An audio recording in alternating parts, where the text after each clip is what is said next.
I'm about to show you how a timer can help you overcome procrastination. This is one of my very first techniques I learned that really worked for me, and it's called timeboxing. Here's the 5-step process.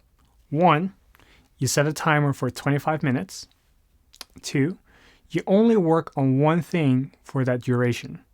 You can absolutely do nothing else but that one thing.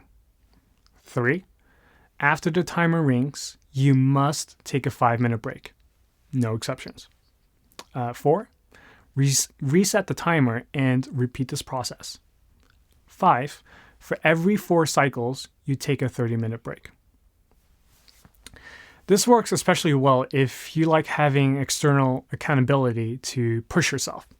For some people, work better when someone else, or in this case, a timer, pushes you to get things done. Even if you aren't someone who needs external accountability, we found that timeboxing works just as well. The reason this works really well is that you force yourself to do only one thing, and just for 25 minutes. 25 minutes is not that long, and the timer forces you to do just one thing for that duration.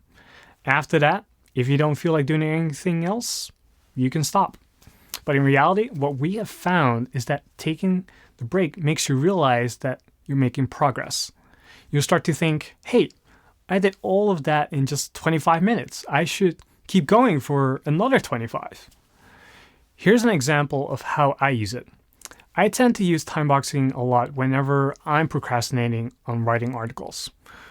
For some reason, I get the most initial resistance when it comes to writing articles. So I'll set a timer for 25 minutes and just force myself that way to write bullet points and general ideas. As the timer is ticking and I'm typing away, I start to feel really good about myself. I see words and sentences appearing on my screen. The ideas start to flow, and then when the timer hits, I usually just want to continue to write.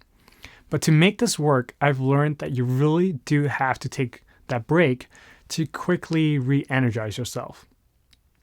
Usually I'll walk away from my desk, use the bathroom, and drink some water.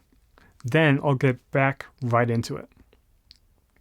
So now let's talk briefly about the setup you need. First, you need a timer. You can use an egg timer or a timer on your computer or on your phone. It doesn't really matter which you pick. Pick the one you're the most comfortable with. Personally, I prefer a timer on my computer. There are tons of options available, and we've included resources in the worksheet for this video. There you can find our recommendations for physical timers and software-based timers.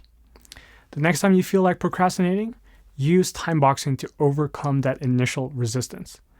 Set a timer for 25 minutes, do just one thing, and take a break for 5 minutes. That's all there is to it.